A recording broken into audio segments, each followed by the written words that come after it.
तो हमारा लक्ष्य रहा है कि कोई एक व्यक्ति इस बिजनेस को मोनोपोलाइज ना कर जाए। अब बात करते हैं 3 कानूनों की। 3 कानून क्या है? पहला कानून कहता है, और इसको आप अच्छी तरह सुनिए क्योंकि यह आपको मीडिया में नहीं सुनाई देगा। बहुत सरल चीज है, मुश्किल नहीं है, मगर मीडिया नहीं समझाएगा। क्योंकि जो लोग, सुनिए अच्छी तरह सुनिए, क्योंकि जो लोग कृषि के बिजनेस को छीनना चाहते हैं, मीडिया उन्हीं का है।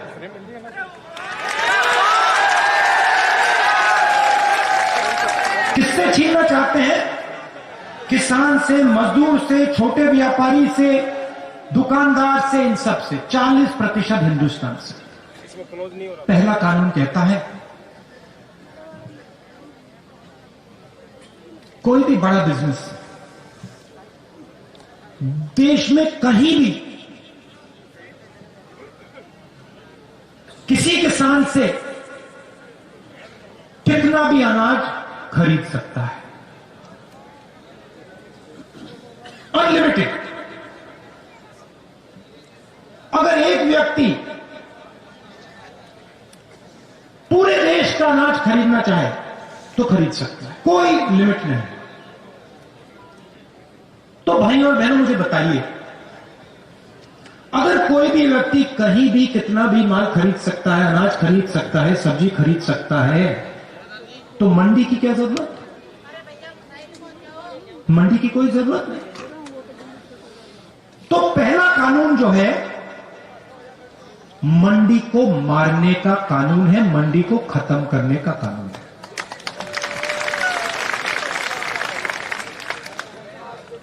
दूसरा कानून कहता है कि कोई भी उद्योगपति कितनी भी सब्जी, कितने भी अनाज, कितना भी फल,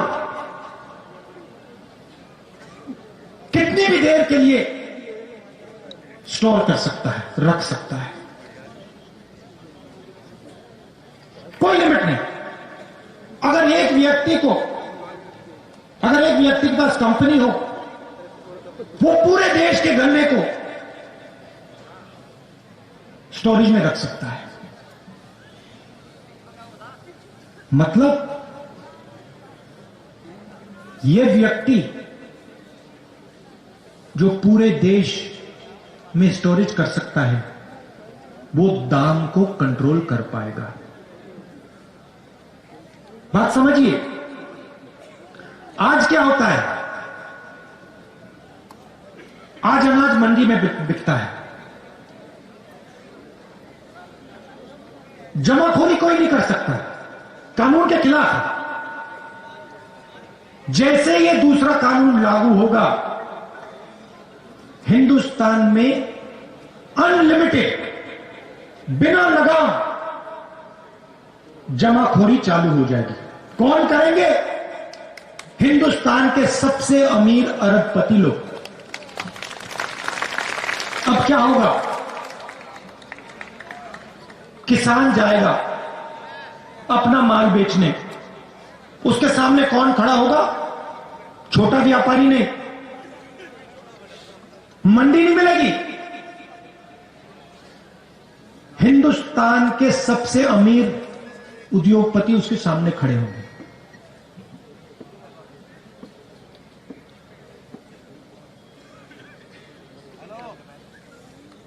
तीसरा कानून कहता है कि जब हिंदुस्तान का किसान उस उद्योगपति के सामने जाके खड़ा होगा और अपने अनाज के लिए, अपने फल के लिए, अपने सब्जी के लिए सही दाम मांगेगा, तो वो किसान अदालत में नहीं जा सकता। पहला कानून मंडी को मारने का, दूसरा कानून एसेंशियल कमोडिटीज एक्ट को खत्म करने का और जमाखोरी चालू करने का, और तीसरा कानून किसान के हाथ से न्याय छीनने का। यह है 3 कानून। लक्ष्य क्या है? लक्ष्य है कि ये जो 40% हिंदुस्तान की जनता का धंधा है, ये सिर्फ 2-3 लोगों के हाथ में चला जाए। एक ही कंपनी पूरे देश का अनाज बेचे, एक ही कंपनी पूरे देश की फल और सब्जी बेचे। और मैं आपसे पूछना चाहता हूं, अगर एक ही कंपनी पूरे देश का अनाज बेचेगी, पूरे देश की सब्जी, पूरे देश का फल बेचेगी, तो जो आज फल और सब्जी बेचते हैं, जो सड़कों पे मूंगफली बेचते हैं, जो चना बेचते हैं, जो फल सब्जी अनाज बेचते हैं, उनका क्या होगा? जो आज छोटे व्यापारी, उनका क्या होगा? भाइयों और बहनों, ये सब लोग बेरोजगार हो जाएंगे। तो एक बात समझिए, ये किसानों पर आक्रमण नहीं, ये हिंदुस्तान के 40% जनता पर आक्रमण है। बात सिर्फ यह है कि किसान सबसे जागरूक है, किसान को बात पहले समझ आ गई, और किसान सबसे आगे खड़ा है। अंधेरे में किसान ने टॉर्च मार रखी, क्योंकि किसान को भविष्य दिख रहा है। अगर ये 3 कानून लागू हो गए, किसान तो गया, उसकी जमीन गई, मगर छोटा दुकानदार भी गया, व्यापारी भी गया, मजदूर भी गया। हिंदुस्तान के 40% लोग बेरोजगार हो जाएंगे। अब मैं आपसे एक सवाल पूछना चाहता हूं।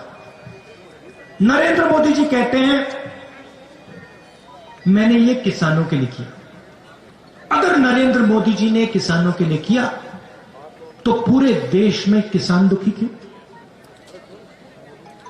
दिल्ली के बॉर्डर पे लाखों किसान क्यों खड़े? 200 किसान शहीद क्यों हुए?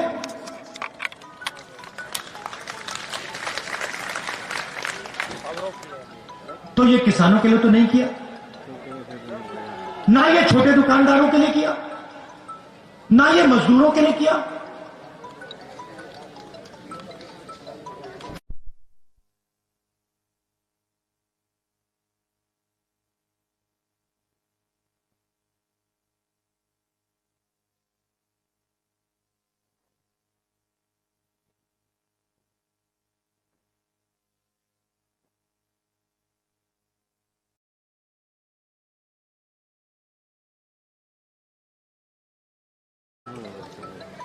इन 4 लोगों के लिए हो रहा है।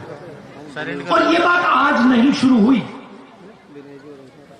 ये जो 40% लोगों का धंधा है, इसमें किसान शामिल हैं, मजदूर शामिल हैं, छोटे दुकानदार शामिल हैं, लोडर, मंडी में जो काम करते हैं, ये सब लोग शामिल हैं। हेलो सर, पहला आक्रमण इन पे नोटबंदी के समय हुआ था। मिल रहा है ना पूरा? आ रही है सर, आ रही है। ऐसे क्या नोटबंदी में नरेंद्र मोदी जी ने क्या किया? गरीबों के घर से पैसा निकाला। मैंने उस समय कहा था ये काले धन के खिलाफ लड़ाई नहीं है, ये हिंदुस्तान की रीढ़ की हड्डी को तोड़ा जा रहा है। जनता उस समय नहीं समझी थी, उस समय जोश में आ गई थी। बाद में पता लगा कि 3-4 लोगों का लाखों करोड़ रुपए कर्जा माफ हुआ, आपका पैसा बैंक में गया। उसके बाद जीएसटी, फिर से उसी कड़ी पे आक्रमण। छोटे बिजनेस, मिडिल साइज बिजनेस, सबको खत्म कर दिया। रास्ता साफ करना चाहते हैं भाई और बहनों, नरेंद्र मोदी जी रास्ता साफ करना चाहते हैं अपने मित्रों के लिए। आज तक छोटे व्यापारियों को, मिडिल साइज बिजनेसेस को जीएसटी नहीं समझ आई, आज तक नहीं समझ आई। 5 अलग अलग टैक्स,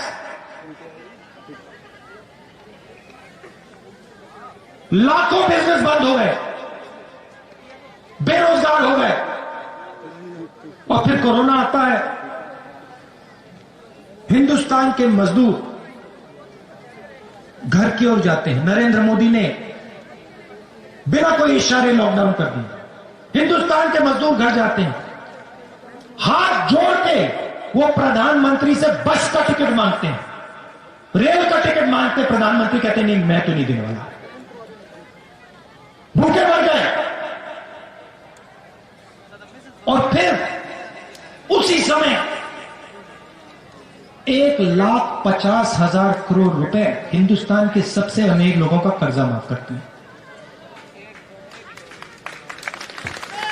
पहला कदम नोटबंदी,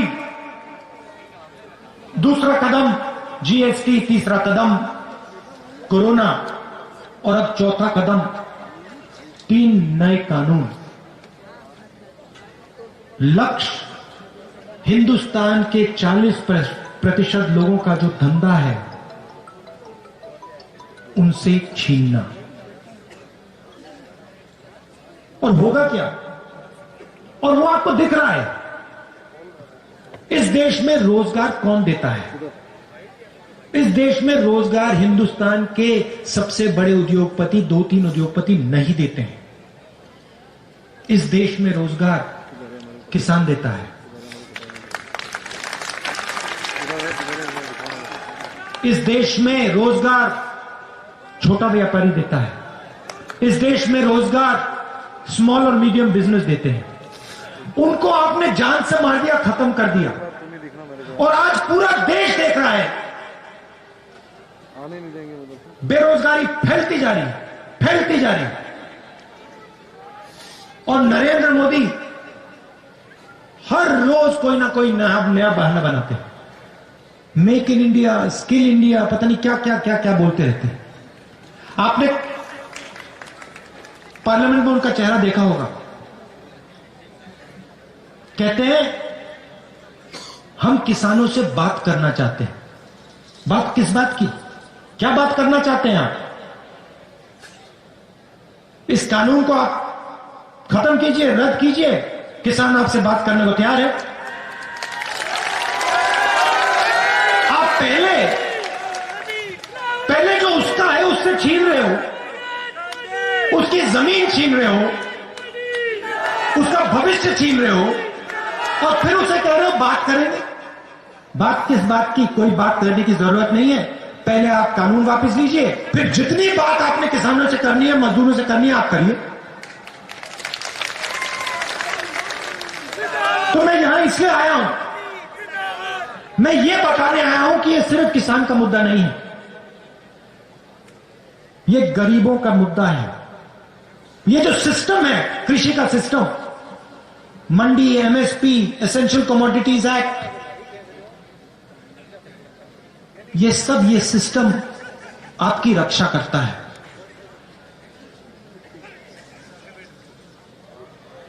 इस ढांचे को नरेंद्र मोदी तोड़ने की कोशिश कर रहे हैं।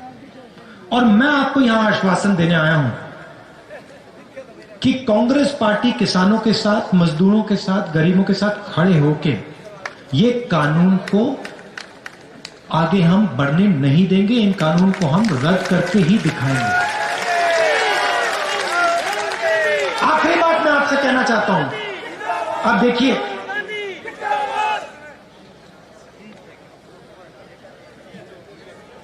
चाइना हिंदुस्तान की जमीन के अंदर आया। हजारों किलोमीटर जमीन चीन की सेना ने हिंदुस्तान से छीनी। हमारे जवानों को शहीद किया। और कल लोकसभा में, राज्यसभा में डिफेंस मिनिस्टर आते हैं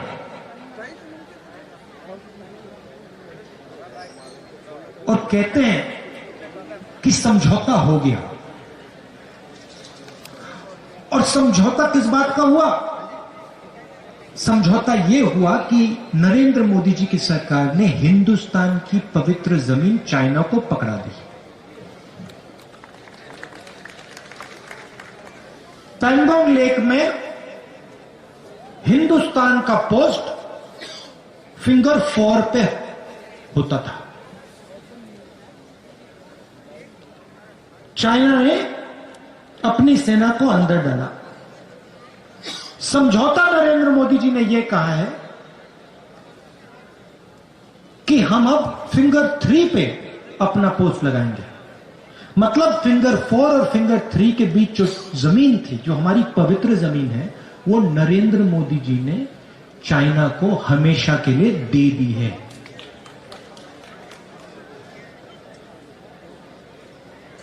चाइना के सामने खड़े नहीं होंगे,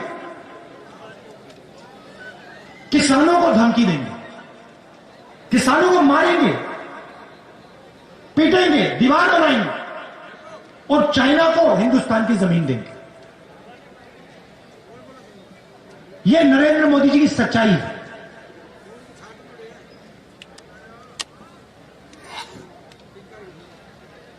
बस एक गलतफहमी है नरेंद्र मोदी, वो हिंदुस्तान के किसान की, मजदूर की शक्ति नहीं जानते, उसको पहचानते नहीं, समझ नहीं। किसान, मजदूर, छोटा दुकानदार, छोटा व्यापारी अब नरेंद्र मोदी को अपनी शक्ति दिखाने जा रहा है।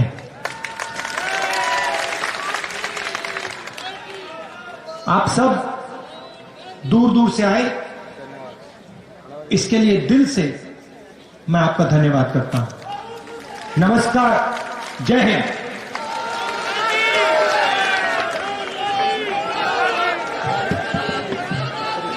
विनोद गोठवाल जी धन्यवाद देंगे। विनोद गोठवाल जी।